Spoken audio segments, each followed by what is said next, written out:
Game number one, the Bubai Theory against Dongi Ship, ladies and gentlemen. The Korean qualifier continues, another best of 5 in the losers bracket. And I got a little bit of a correction to make in regards to the first match that I commentated, but let's do that in a moment. For now, let's look at the comps beyond Tomb of Spider Queen. We got Blaze, Hanzo, Anduin for the blue team with ETC at the front line and Maiev. Whereas Dongi Ship is playing Malfurion, Zarya again, with Garrosh here, by the way, so they can literally go for the race car Garrosh combo with Leoric and Greymane.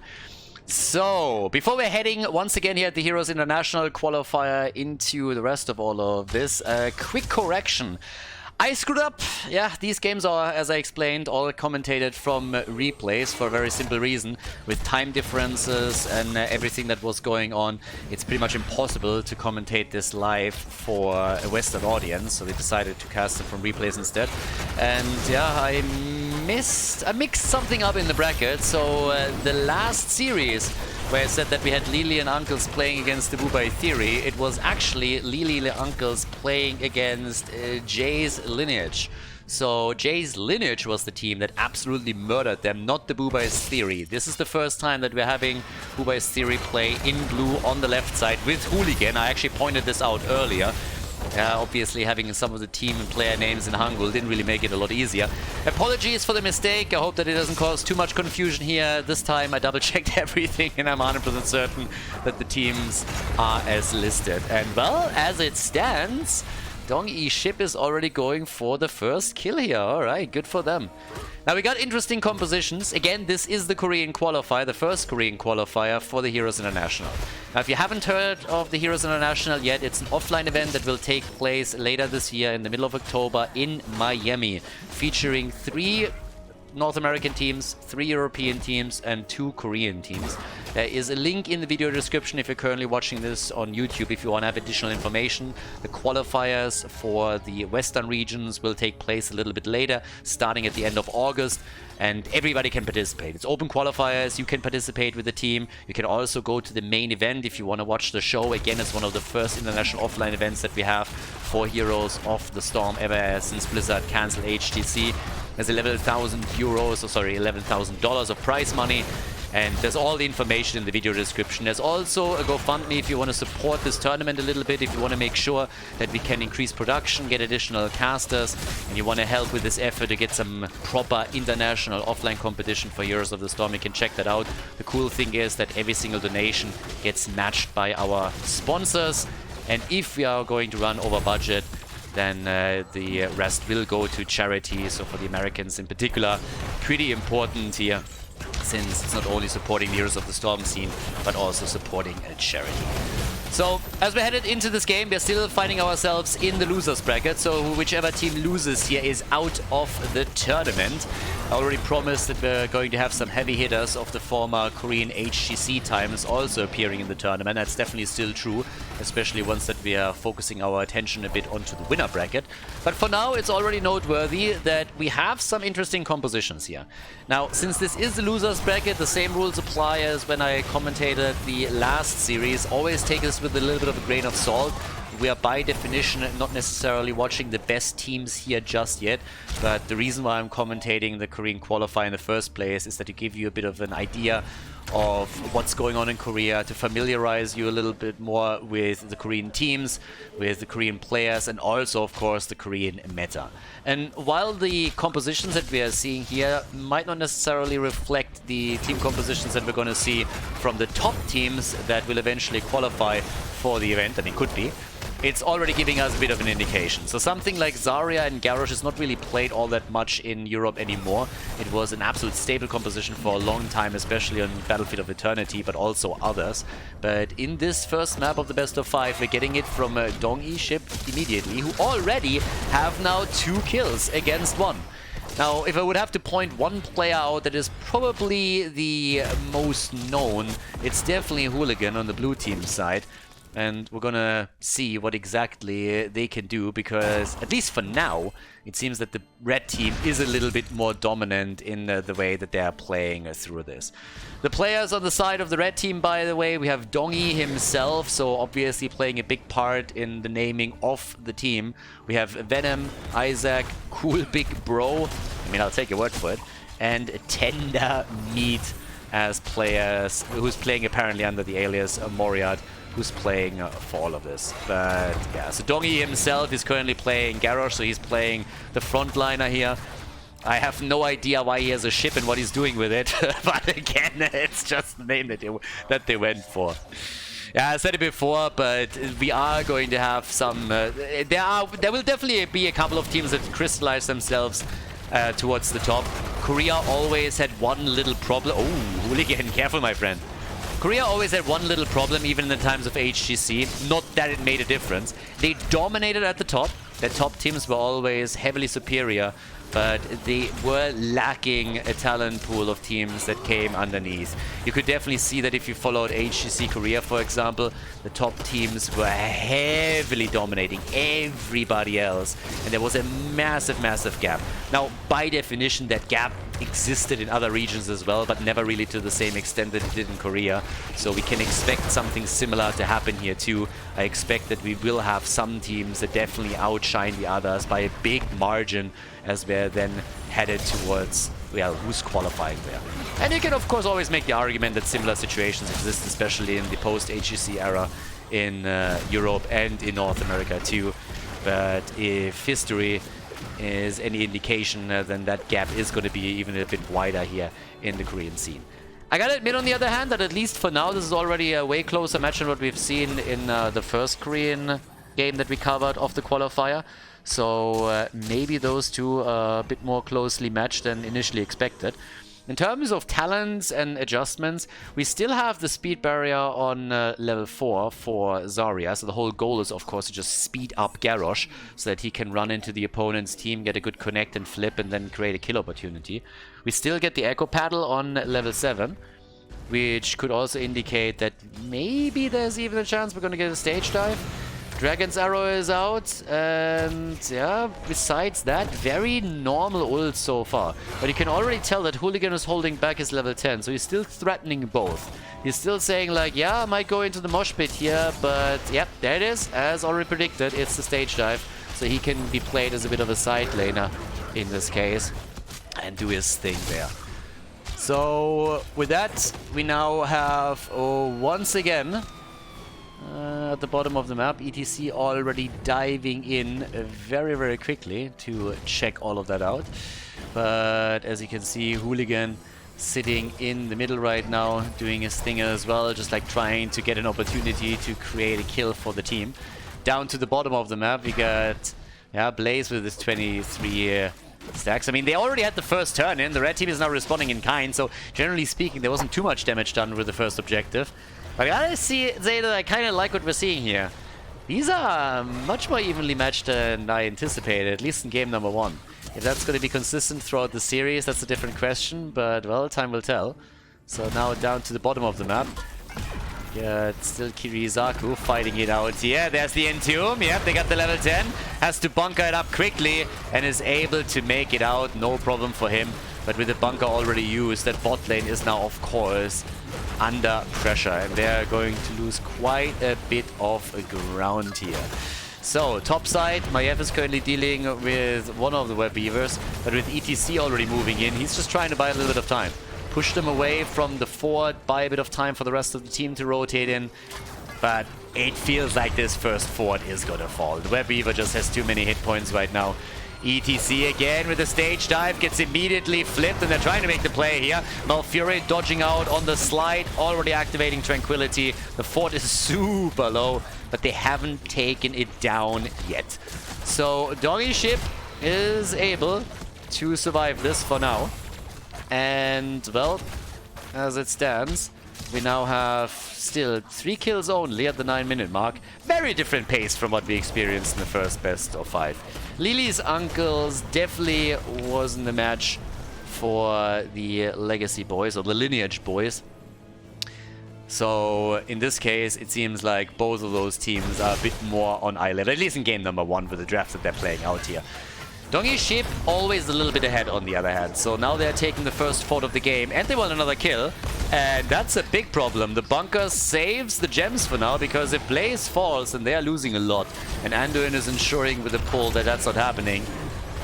But yep, they are pressuring this even further. All of this playing out in a huge choke point on the other hand, so you gotta be careful here. Hansa has his arrow back up in 2 seconds and that could be a big, big problem. So now with a move up towards the top, he's finally turning in. And probably quite happy about that. That's one of the things that you want to do as quickly as you can when you have this many gems. So yep, 2 kills, 2-1. And, well, with level 13 talents, we get the Enchant Boots. And the move towards the, well, top lane potentially, since the towers have nearly been destroyed here. They need to get some counter pressure going on the structures. If that's not the result of this push, then they are going to be in real trouble. Pain is temporary for Zarya, and they're going for the kill, and they cannot get it. Hanzo's arrow prevents it, but there's the Entomb, and that blocks him off again. What a fight here. Blaze eventually dies, so he finally goes down, but yep, that was a good start for the defense. They should be able to save those forts for now. Garrosh is dealing with the top, where the rest of the team is now headed towards the mid and bot lane to ensure that none of the major structures are falling. Getting Blaze killed this early was definitely a big help here. I'm going to take another look at that. I mean, initially he was really just ping-ponged around by Zarya, but then it was also the Entomb that blocked him off even further. Now they nearly kept him alive, but he died towards the end. The fort at the bot lane, by the way, it also fell. So despite the fact that the red team got the kill and set up a good defense, they were not able to save all of their structures. But this push could have been so much more dangerous if not for that. 3 kills to 1. And, well, Dongi Ship now with another turn and attempt. They got the gems. So they got enough gems. This is going to be their third turn-in, if they're their second turn-in, if they're able to make that happen. Whereas the Bubai Theory already had 2 themselves.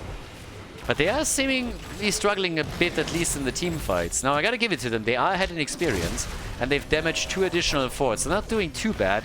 It just feels the entire time like it's the red team that sets the agenda here. But one team fight can of course change all of that. There's again the isolation attempt. Arrow is out. Nice connect. Malfurion with the heals. And they're keeping with Zarya everybody alive. But Malfurion himself finds himself in trouble and is still alive. Wow. Greymane instead gets killed, and the red team is losing their main damage dealer, and they might lose more. In comes Maiev with the tether, and that is the end of Dongi. That ship has sailed without him. He goes down, 3 kills to 3, and that is a level 16 on the horizon for the Bubai Theory, and maybe even an additional turn-in or boss play. They could also just try to push for those forts, and that seems to be exactly what they're doing here.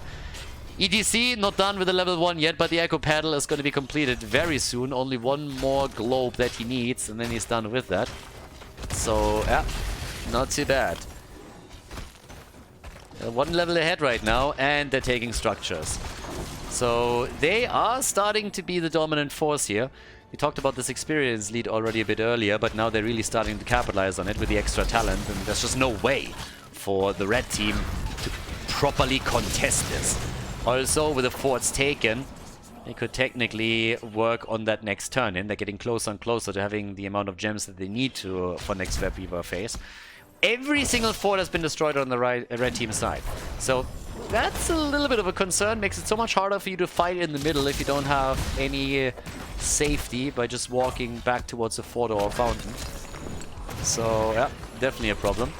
But either way, with level 60 now, we got Ysera's Gift. We also got the Royal Focus again, and we're getting the Alpha Killer here. But the turn-in is being threatened. And that's not only the case by the Bubai Theory, but also the red team, of course, has another one potentially available. Yeah, nice move down here, though. Damn, son. ETC with another slide. The cage is down. Maiev with so much control here. Beautiful slide. And that's kill number 1. Garrosh gone. But that was a work of art, and Zarya falls too. insane CC that we're seeing here from the Wubai Theory, and it will lead likely to another turn-in. But yeah, that play, I mean, first that cage, that tether, then ETC sliding in for another stun. Garrosh goes down, they follow up on Zarya and are able to solidify that second kill. So now we got 5 kills to 3, and they're finally starting to properly pull ahead here. Definitely much more even game now. So yes, they are taking a bit of a head start. There's still the attempt by the Dongi ship to make sure that they're trading their turn-in for the boss defense. So far that hasn't worked out though, because Blaze is trying to interrupt this. And now they're even forcing them back here. ETC got kind of stuck, but there's no turn-in. So as I said, the idea was get the turn-in and then defend against the boss. But they don't get that. It's getting worse. It's the blue team that gets the turn-in. So now they have to deal with the boss at the top lane and the turn-in at the same time, which pretty much guarantees that at least one keep gets destroyed here. And well, once again the reminder, we are in the losers bracket, and this is game number 1 of a best of 5 series between the two teams. So yeah, only the first one in what couldn't end up a 5-mapper, but right now momentum for the team in blue. So, we have them up at the top. ETC with stage dive can of course split push, and that's exactly what he's doing right now. And he will jump in, and there he goes. Jumps in towards the top as they're trying to take the keep down, with success I might add. He already made sure that the bot lane would also be damaged. And while the Web Weaver is marching towards the core, we have even pressure in the middle of the map that is at least going to cost them the gate and the towers. So, yep. There's that. Bit of an attempt here with the Entomb, but that didn't really work. So now we are closing in on level 20, and while the push in the mid lane is still being furthered by the Wubai Theory, the bottom keepers also started to take damage. So they are falling apart here a little bit. The momentum train is just hitting them so heavily, it's kind of scary. So here we go. Level 20 any second. One keep has fallen. Second keep at the bot lane is also going to fall, which means that on both of the auxiliary lanes, they are losing their main structures, and catapults are now mercilessly going to attack them. Just as level 20 hits for the blue team. Bullseye, the fortified bunker, and they're taking the final keep of the game. Only the core stands between the blue team and victory. The arrow, the tether, but the Indomitable is ready for Garrosh, and he's safe for now. But they have no, I mean, apparently they have absolutely no qualms of just sieging up here, and no actual aspirations of moving back and maybe fighting another day. They're just applying the pressure down to the bottom of the map. If they can escort a couple of catapults in, that would already be a first step. And with Dongi's ship not having access to storm talents, they are of course in a real awkward spot here. Everything is pushing towards them, but the core is slowly getting attacked. And the blue team, there's little on the map to fight for. There's 2 camps that they could technically try and make a play for, but they're just looking to see if maybe a kill is is available. And well, they just burned Garrosh down. Garrosh is dead, and they're looking for more. Off we go. Easy hits coming in as they're going for another big play to end the game. They want especially Leo with the 51 gems that he's holding. Can they though? Bunker has already been used. Core again attacked. Winions moving in more and more. And this is likely gonna be game now that Greymane is dead. They saved everybody on the blue team, some of them low in HP, but they're still all survivors. And with Leo falling and all of the gems being lost, this looks like it's going to be the end of the first map in this best of 5 series here in the losers bracket of the Korean qualifier for the Heroes International. No mercy from the Wubai Theory. They go for a Dongi ship. They're losing the final few players. Looks like it's going to be a 5-man team wipe as the red team falls, and game number 1 goes to Wubai Theory. GG, well played and nicely done.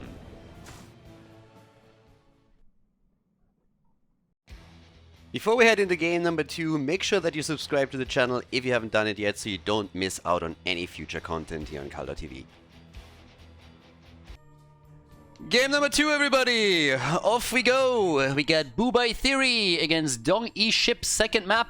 after we just had the Tomb of the Spider Queen match with a victory for the blue team. We're now heading into Battlefield of Eternity.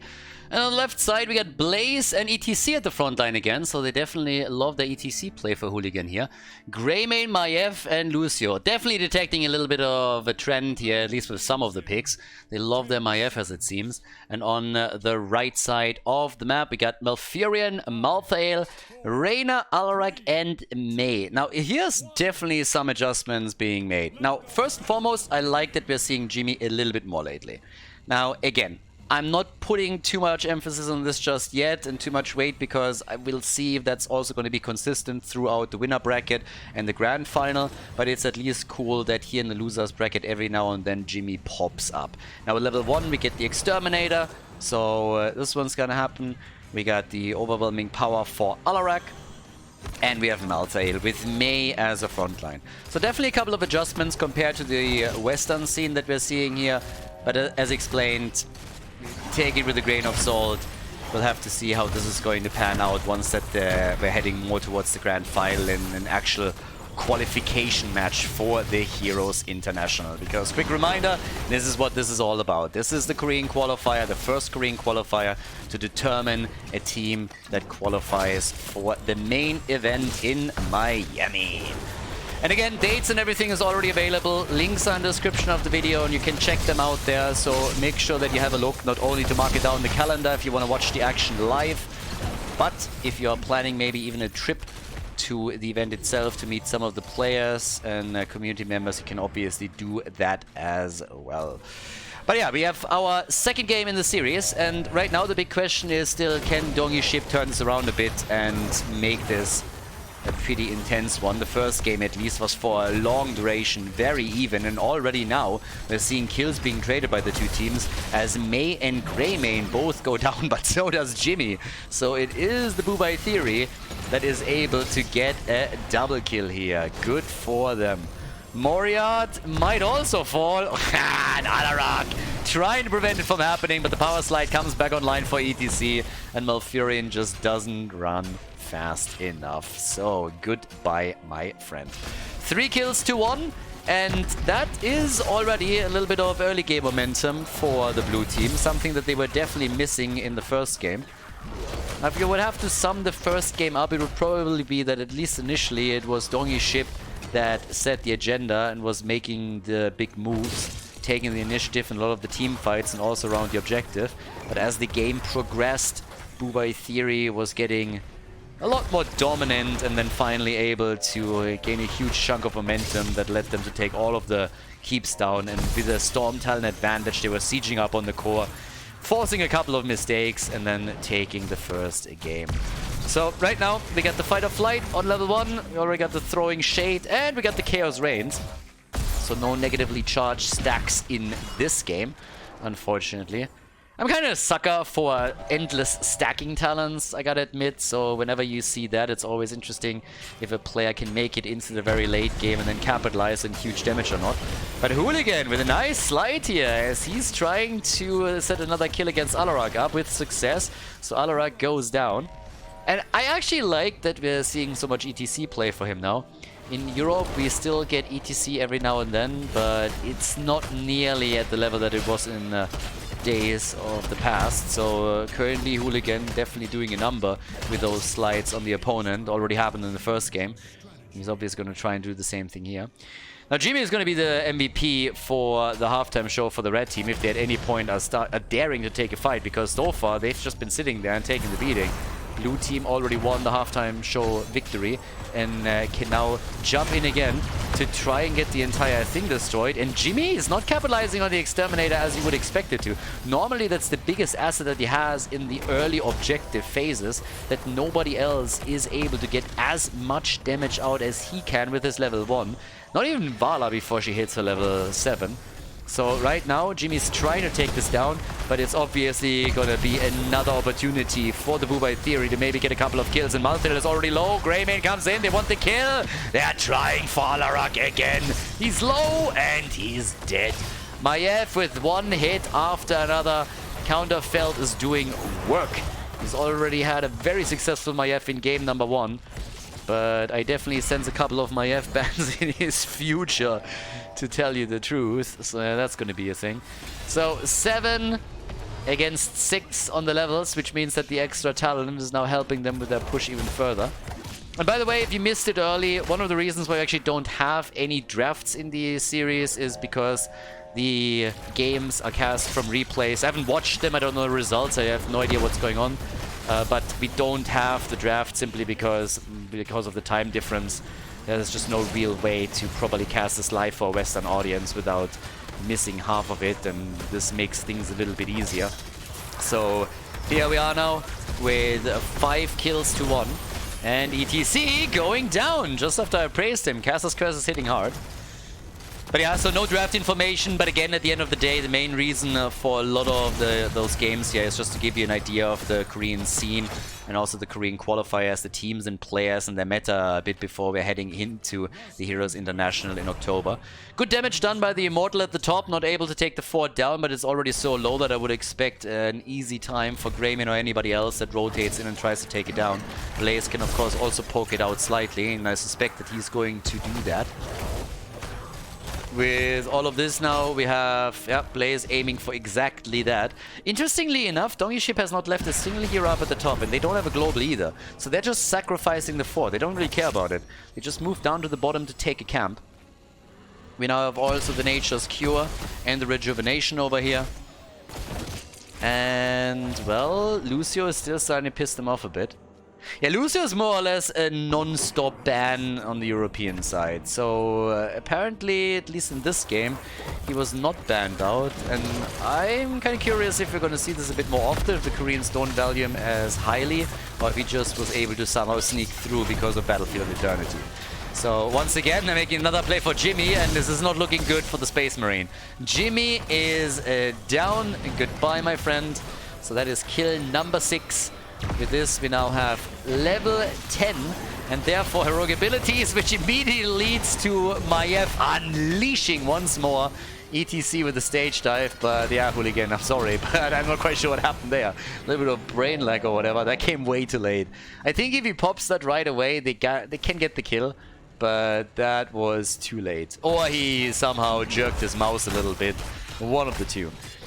Now, the Immortal is spawning another 8, and with half a level missing for Dongy Ship, it's going to be tough for them to make a play for this. Not sure if they can, honestly. But, yeah, we'll see. At least for now, we got... yeah, the Immortal attacked. And they're not really making a move for this. If you have Jimmy, you really need to get him onto the Immortal as quickly as you possibly can. Level 10 or no level 10. Just shield him and try to get as many auto attacks in as you can pull off. Okay, here's a little bit of a death wish. That was a really aggressive positioning from him around the Immortal. I was expecting ETC to jump on that. We get the Avalanche for May. Yeah, Maltail is coming in with the last rites. Hyperion and the Counter-Strike. Sorry, the Deadly Charge. So going a little bit more aggressive on that. But Hyperion for zone control, and if they can push some of the structures in, that would, of course, be pretty neat too. Now, 6 kills to 2. We got down to the bot lane. Still a bit of pressure towards the fort. And again, keep in mind, this is the only fort that they still hold. Top lane has already been destroyed. Halftime show in favor of the blue team. And they are already lining up to try and get a kill. And Maltail has to be careful there at the front as too. If he runs into Maiev, and then we're gonna see Greymin with an engage, that could be a problem. Greymin went for the throat there, so there's no bullet. He can definitely murder you, and even more damage now on the Immortals. They're in full defense mode here. We can't even get Jimmy towards the top to work in a couple of auto attacks to slowly reduce the hit point pool of the Immortal. And in the meantime, the lanes are still pushing. 20,000 damage nearly by Maiev. Alarak has the same amount. Yeah, but Hooligan is getting ping-ponged around. He's still able to slide out. Hyperion is in. Malfurion with the heals. They're popping all of their ults here, at least most of them. No Liar Strides used yet. That's one of the reasons why ETC was able to get out in the first place. If Malthael could have gotten close enough for that, we could have seen a kill against the front line. But at least it allows them a little bit more wiggle room on the map. And now the approach towards the top. as they are taking the Immortal down, but it's still a victory for the blue team. Once that they realized that the red team was abandoning the defense in favor of attacking the Immortal, they immediately moved in themselves and took the last couple of hit points out. So with that, we have to push through the bot lane, and I mean, again, this fort has no chance. Even before the Immortal is here, they're already murdering it right there. It's 50% HP gone. The good thing is that there is actually a camp at the top. Alarak sliding out, nicely done. Hooligan could still go for a power slide. Decides against it. Doesn't want to risk being turned on and blown to pieces. But while they are pushing, this is also happening. So that's definitely something that could cost them a fort. If they can try and trade for a keep at the bot lane, I'm pretty sure they're very happy to make that trade. But they first have to get a bit of damage in. Nice tether, nice stun, and that's another dead hero. Alarak is down, and they are trying for more here. They want that keep, and their chances are looking pretty good now that they've taken Alarak apart. The top fort is definitely going to fall. The Bubai Theory, therefore, they go in for Malthael, and they take that kill, and they will take that keep too. Jimmy dies once again. He gets absolutely crushed this game, and they are pushing this even further. Decisive decision-making once more by the blue team, as we've already seen from all of the Korean teams here today. Once that they have an opportunity, they go for it. They're trying to win game number 2, and I don't think they can be stopped here. Even with Blaze gone, this is another victory for the blue team. They take the 2-0 lead in the best of 5 against Dong-E Ship. GG, and well played.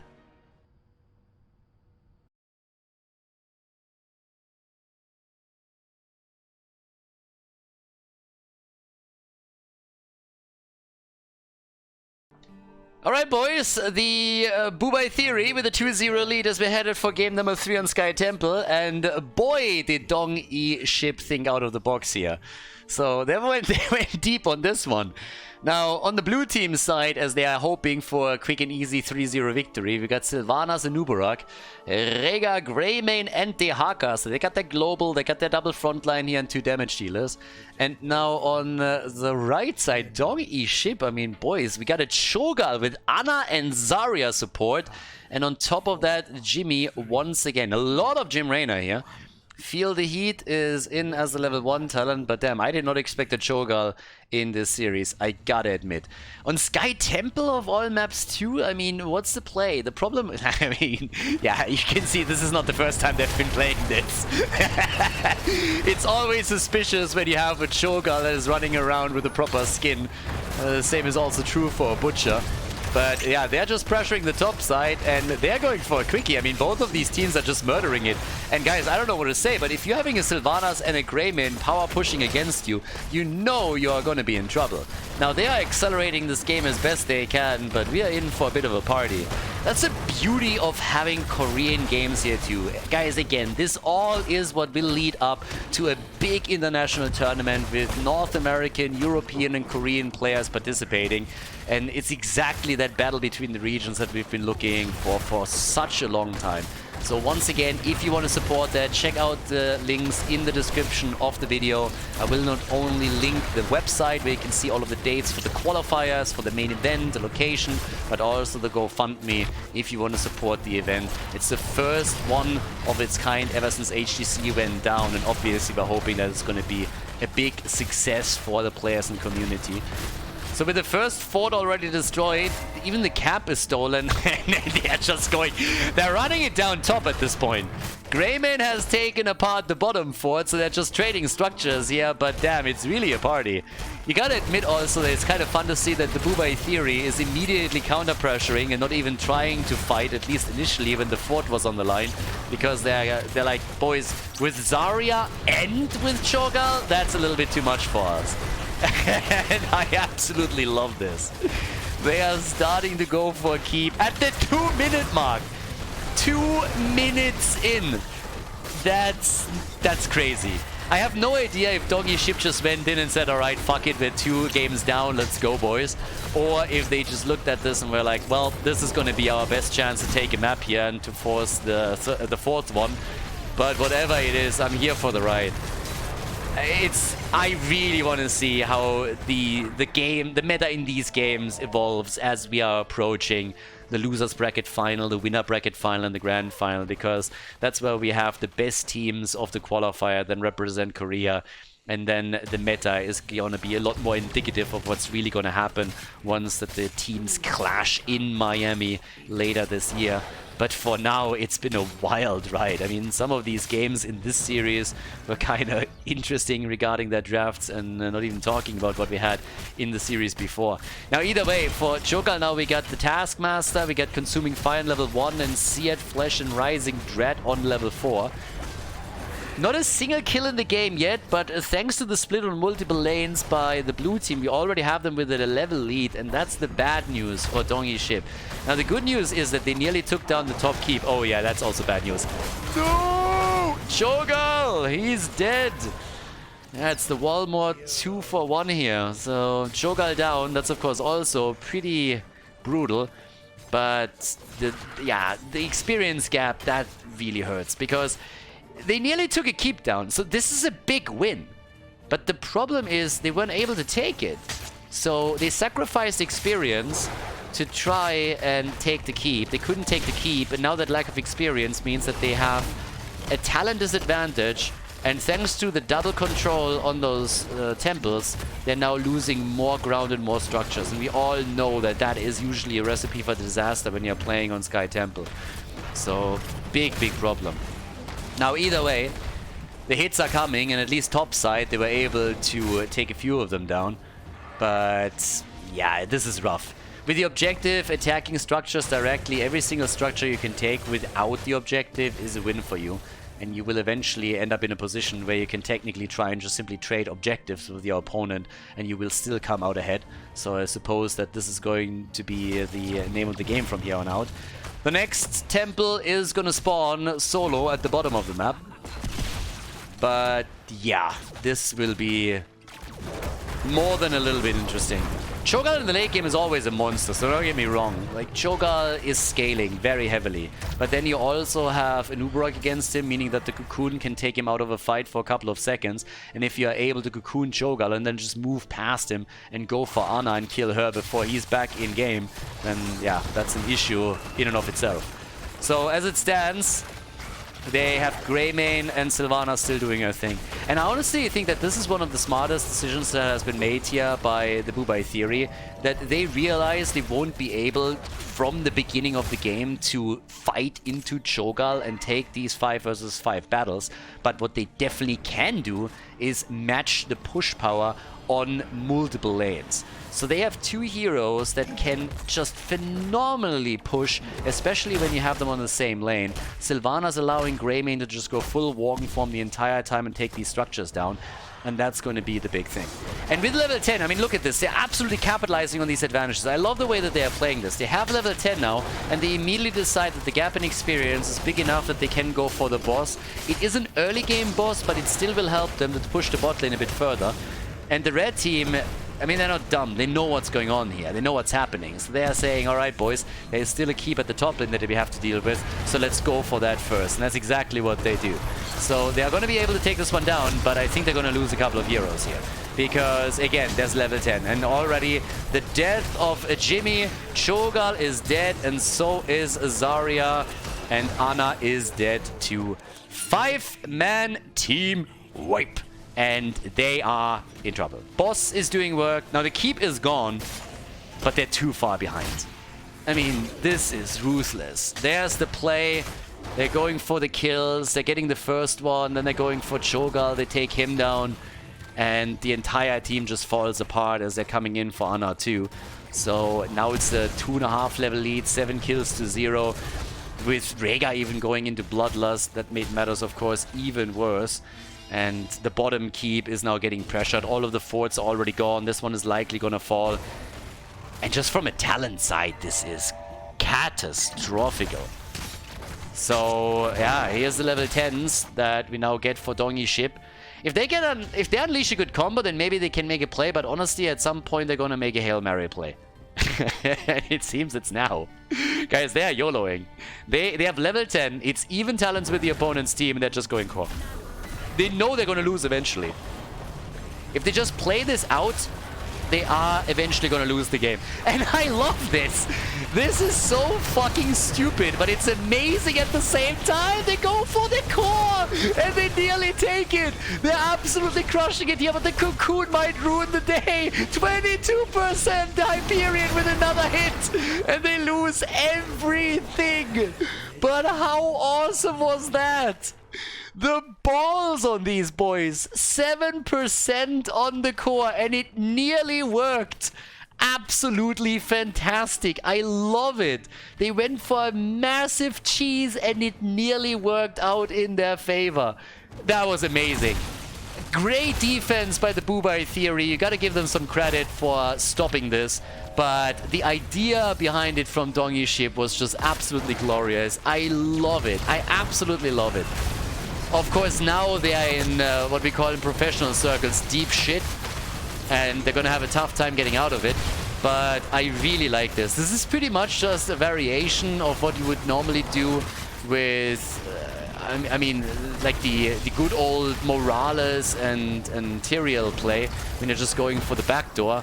But that nearly worked out, so great job. That is really fun. I really, really like this. And look at this. Jimmy is trying to choo-choo it up there because he knows that with Hyperion, he has a chance to take this down. So he's able to escape. And again, kudos to the Bubai Theory for covering all their bases. They make sure that they have vision and that nobody can sneak past them. But Dongi Ship, that combo and the balls to execute it in this third game, that really, really deserves some credit. Now, they're gonna fall apart here, obviously. They're 4 levels behind, 15 kills to 0. But what a nice idea. I love this. I really love this. It's a shame that it didn't succeed. Would have loved to see them in a 4th game. But I don't think I'm going to spoil anything here when I say that they're going to lose this one, because there's just no way they're going to give it back here. Siege Giants at the bot lane already. Great job making this really interesting. What a joy, honestly. That was fun. Bubai Theory, they take the 3-0 victory. There's no way to stop them right now. But kudos to Dongi Ship for a fun game on Sky Temple and nearly making it to the 4th game of the series. GG, well played, as the Bubai Theory moves on to the next round of the loser bracket at the Korean qualifier for the Heroes International.